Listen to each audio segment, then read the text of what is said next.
కృష్ణా జిల్లాలో ఒక సంఘటన జరిగింది. జోగి రమేష్ గారి కొడుకు పెళ్లికి జగన్మోహన్ రెడ్డి గారు హాజరవుతుండగా అక్కడి కార్యకర్తలు, వైసీపీ నేతలు ఒక పిల్లవాడి సైకిల్ని తీసుకొని అందులో సైకిల్ కనపడేసరికి ఆ సైకిల్ని తిప్పుతూ విసిరి కొడుతూ పిల్లవాడిని బాధించి ఇలా వీడియో తీసి సోషల్ మీడియాలో వైరల్ చేయడం జరిగింది. ఓవరాల్గా దీనికి సంబంధించి టీడీపీ నేతల్లో చాలా వరకు విమర్శిస్తూ చాలామంది దీన్ని క్వశ్చన్ చేస్తున్నారు. అయితే ఎందుకు వైసీపీ శ్రేణులు ఇలా చేయాల్సి వచ్చింది, అంత అత్యుత్సాహం ఎందుకని ప్రజల నుంచి కూడా కొంతవరకు విమర్శలు ఎదురవుతున్నాయి. ఓవరాల్గా దీనికి సంబంధించి మాతో చర్చించడానికి ప్రముఖ పొలిటికల్ అనలిస్ట్ కేఎస్ ప్రసాద్ గారు ఉన్నారు. ఆయనతో మాట్లాడదాం. అంటే ఎవరికైనా సరే అంటే సింబాలిక్గా దాన్ని చూస్తే ఒక పార్టీకి సంబంధించిన సైకిల్ అనే ఆ పార్టీ గుర్తుని అవమానించారన్నది వాస్తవం. అంటే అది ఒక పార్టీ తరఫున, ఉదాహరణకి జోగి రమేష్ గారు మాజీ మంత్రి వైఎస్ఆర్సీపీ, అది ఒక జగన్మోహన్ రెడ్డి గారు ఆ మ్యారేజ్కి వస్తుంటే ర్యాలీగా వెళ్తున్న వైఎస్ఆర్సీపీ శ్రేణులు ఖచ్చితంగా దాన్ని సింబాలిక్గా అది తెలుగుదేశం సైకిల్ అన్న దాని దృష్టిలోనే ఆ పని జరిగిందని చెప్పాలి తప్ప దాంట్లో వేరే నెరేటివ్ ఉండదు. నేనైతే అలా చెప్పలేను కూడా. రెండోది ఆ కనకారావు అటువంటి గిరగిర సైకిల్ తిప్పితే తర్వాత పోలీసులు అధిలోకి తీసుకొని సాయంత్రం బెయిల్ ఇచ్చారు, అదంతా తర్వాత విషయం. ఓవరాల్గా ఇప్పుడు కొన్ని ఎవరికైనా పార్టీ వాళ్ళ పార్టీకి సంబంధించిన గుర్తు ఇవన్నీ సెంటిమెంటల్ ఇష్యూస్. ఆ సెంటిమెంటల్ ఇష్యూస్కి అనవసరంగా పోయి లేనిపోయిన రప్చర్లు చేసుకుని తలకాయ నొప్పులు తెచ్చుకోకుండా ఉంటే చాలా బెటర్. ఇప్పుడు వ్యక్తిగతంగా మైలవరం నియోజకవర్గంలో గెలిచిన వాడి మీద మాట్లాడండి, అరే మా దగ్గర నుంచి నువ్వు వెళ్ళిపోయా, ఏంది మా కథ, నీ కథ, ఈసారి ఎలక్షన్లో మేము చూసుకుంటే ఇలాంటి ఏదో మాట్లాడితే ఓకే. అంతేకాని ఆ పార్టీకి సంబంధించిన symbol what weight is connect. రెండోది అది ఒక కోతి పని, చిన్నపిల్లడి చేష్టలతో సమానం. చిన్నపిల్లడి చేష్టలు అంటే దానికి అర్థం పరమార్థాలు ఏమి ఉండవు. ఇప్పుడు సైకిల్ని గిరగిర తిప్పి పడేస్తే వాళ్ళు ఆల్రెడీ 124 స్థానాలతో వైఎస్ఆర్సీపీ పార్టీని ఫ్యాన్ గుర్తుని గిరగిర తిప్పి బంగాళాఖాతంలో కలిపారని వాళ్ళు మాట్లాడతారు. అంతే కదా కదా మీకు మానసిక ఆనందం కోసం సైకిల్ని తిప్పుకున్నంత మాత్రాన్ని సైకిల్ తొక్కుకోవడానికి ఉన్న సైకిల్ని గిరగిర తిప్పితే అదేనా భూచక్రమా, బొంగరాలు అంటారు. లేకపోతే రైట్, వాళ్ళు కావాలనుకుంటే వాళ్ళు ఏదైనా సైకిల్ని విమర్శించాలనుకున్నప్పుడు వాళ్ళ సైకిల్ తెచ్చుకోవాలి, కానీ పిల్లాడిది పెరుక్కొని వాడిని ఏం పిల్లలు పెరుక్కుని అది ఎరగొడితే చచ్చినా డబ్బులు ఇచ్చుకుని కొత్త సైకిల్ కొనేవాళ్ళు ఊరుకుంటారు. వాళ్ళు అలమానాలను పట్టుకుని ఆ కనకరావు గడికి నుండి వీక్తే ఏడు చేస్తాడు సార్. అంతమందిని ఎదిరించే ధైర్యం వాళ్ళకి ఎక్కడ ఉంటుంది? ఎందుకు ఉండదు సార్. ఇప్పుడు ఇష్యూ పాపప్ అయితే ఊరుకుంటారు ఎవరన్నా? పోలీసులు చేసి పనే ఉంది, సైకిల్ ఎరగొట్టడానికి కంప్లైంటే కదా. అది పోలీసులు ఎందుకు అరెస్ట్ చేస్తారు చెప్పండి? ఇప్పుడు ఏదో మ్యారేజ్ భారత్ తోటలో కత్తి తిప్పుతారు, సాము చేస్తాడు, ఎవడు కేసు పెడతాడు మీద.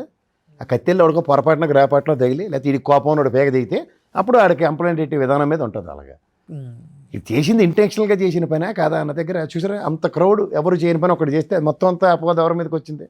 పార్టీ మీద. అందుకే ఇలాంటి చిల్లర పనులు, కోతి పనులు చేయకుండా సంయమనం పాటించడం చాలా ఇంపార్టెంట్. రైట్, అది కార్యకర్తలు ఎందుకు సార్ ప్రైవేట్గా సైకిల్ ఎక్కడ తిప్పి ఎరగొట్టుకోమనండి, ఎవరికి సంబంధం సార్? ఇక్కడ ఒక పార్టీ పరంగా ఇంకో పార్టీ గుర్తు మీద చేస్తున్న దౌర్జన్యం, దాష్టికం కింద దాన్ని చూస్తారు కదా. కార్యకర్తలకు పని కంటే కూడా ఇలాంటి ఎక్స్ట్రా కరికులర్ యాక్టివిటీస్ ఎందుకు సార్? ఎవరిని ఇంప్రెస్? అందరికీ అలా ఉండదు సార్. ఎవడో ఒకడికి ఉంటుంది ఆ బుర్రతిరుగుడు. ఆ బుర్రతిరుగుడు వల్ల మొత్తం ఉపద్రవం అంతా పార్టీ మీద వస్తుంది. ఇప్పుడు ఆ మాటకు వస్తే గతంలో చాలామంది తెలుగుదేశం వాళ్ళు కూడా ఫ్యాన్లు ఎరగొట్టిన ఉదంతాలు ఉన్నాయి. దీనికి సంబంధించి మెయిన్గా పెద్దవాళ్ళు కూడా రెస్పాండ్ అవుతారు. అవి చేయాలి, ఎందుకంటే హెన్స్ఫోర్త్ పార్టీ పరంగా ఒక డైరెక్షన్ ఇవ్వాలి. మనం అవతల పార్టీ సింబల్స్ని అవమానం పరచడానికి ఎవరికి అది అన్ని పార్టీలకి వర్తిస్తుంది. ఎవడో గాజు గ్లాస్ టీ తాగి ఎరగొట్టాను, ఈ కథలు ఎందుకు అసలు? నువ్వు ఎందుకు దాన్ని సింబాలిక్గా అందరి ముందు అవతల పార్టీ నీ పార్టీ శ్రేణులు వెళ్ళినప్పుడు టీ తాగి పక్కన పెట్టడం అనేసి దాన్ని పరస్పరిగా కొట్టడం ఎందుకు? దాన్ని ఏమంటారంటే మనం ఏమి చేయలేనప్పుడు మానసిక ఆనందం పొందడానికి చేసే కోతి పనుల కింద వాటిని చూస్తారు. రైట్, ఇప్పుడు అక్కడ జగన్మోహన్ రెడ్డి గారు రావడమేనా ఇక దీని యొక్క వైఫల్యం అని చాలామంది మాట్లాడుతూ ఉన్నారు. జగన్మోహన్ రెడ్డి గారు ఆడ వస్తారన్న దగ్గర ఇలా అత్యుత్సాహం, అందులో ఎవడో అటెన్షన్ సైకిల్ బాగా తిప్పాడు అన్న, ఈ సైకిల్ ఎరగొట్టాడని చూపిస్తారేమో అన్న అదే అటెన్షన్ డ్రాగింగ్ అదే అవి ఎవరు ఆయన కూడా హరిశించాడు ఎవడును. ఇప్పుడు చంద్రబాబు నాయుడు గారి ముందు ఎవరైనా ఫ్యాన్ ఎరగొట్టి ఊరుకుంటాడు ఆయన? ఎందుకు ఆ పిచ్చి పనులు అవతలకి అవేమంటాడు? అలాగే పవన్ కళ్యాణ్ గారి ముందు ఎవరైనా ఇంకో చేస్తే ఎవరైనా ఊరుకుంటాడే?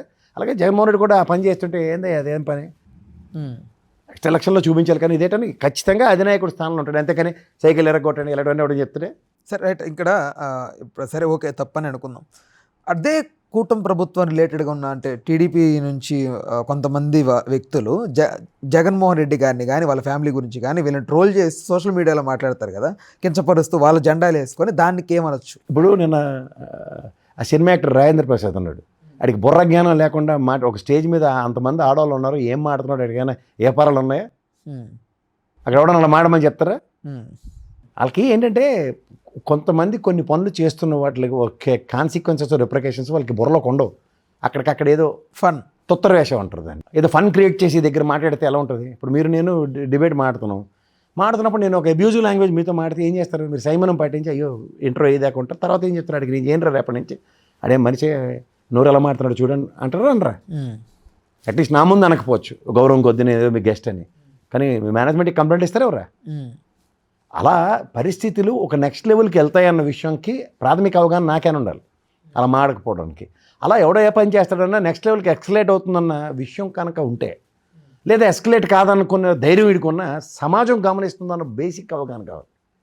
ఇది ఎప్పుడైతే లేదో అలా రాజేంద్ర ప్రసాద్ గారి సినిమా యాక్టర్ గారికి ఆ సైకిల్ తిప్పిన కనకారావు గారికి బుద్ధి జ్ఞానం లేదని మాత్రం వాస్తవంగా ఒప్పుకోవాలి, అంతే, ఇంకంతకన్నా ఏం లేదు. ఈ వైసీపీ శ్రేణుల్లో ఉత్సాహం అనేది జగన్మోహన్ రెడ్డి గారికి కనబడుతుండగానే ఎంత ఉందంటే రేపు ఆయన ప్రజల్లోకి తిరగబోతున్నట్లుగా వార్తలు వస్తూ ఉన్నాయి. మళ్ళీ ఆయన పాదయాత్ర ఆర్ సంథింగ్ జనాల్లోకి వెళ్ళబోతున్నట్టుగా. అప్పుడు ఎలాంటి కాన్సిక్వెన్సెస్ ఇవి? ఏం గత పాదయాత్రలు ఏమి ఇలాంటి ఫ్యాన్లు సైకిళ్ళు ఎరగొట్టుకుని ఏం తిరగలే కదా ఆయన. అప్పుడు వేరు కదా సార్, అప్పుడు ప్రభుత్వం ఇప్పుడు చూడలేదు. అదే చూస్తారు, ఖచ్చితంగా అదే ఉంటుంది. అధినాయకుడికి సమక్షంలో పిచ్చి పనులు ఎవరు చేసినా ఊరుకోరు, అది గుర్తుంచుకోండి. రైట్. దీనికి సంబంధించి ఎవరైనా వైసీపీ అధికారులు ఎవరు ప్రోద్బలం ఉండదంటారా? అన్నట్టు అల్లర్లు క్రియేట్ చేయడం అల్లర్లు కాదు సార్, ఒక స్పాంటే. ఇప్పుడు నేను ఉన్నాను, ఇప్పుడు ఈ బాటిల్ ఇలా తిప్పుతూ, ఇప్పుడు బాలకృష్ణ గారు ఉంటాడు, మైక్ ఇస్తే ఇలా తిప్పుతాడు ఇలాగా. అది ఎవడని చెప్పగలరా? మైక్ సప్లై ఎవడ ఉంటాడు, సార్ నా మైక్ ఇరిగిపోద్దా చేయొద్దని చెప్పి ఇస్తాడా మైక్? నో. మరి ఇక్కడ మనం ఏం చేస్తాం అన్నది చాలా ఇంపార్టెంట్. స్వీయ నియంత్రణ, స్వీయ విచక్షణ చాలా ఇంపార్టెంట్. ఆ రెండు కోల్పోతే రైట్. ఇప్పుడు సమాజం దృష్టిలో మనం చేస్తున్న పని ప్రతిదీ నోటిఫై అవుతుంది.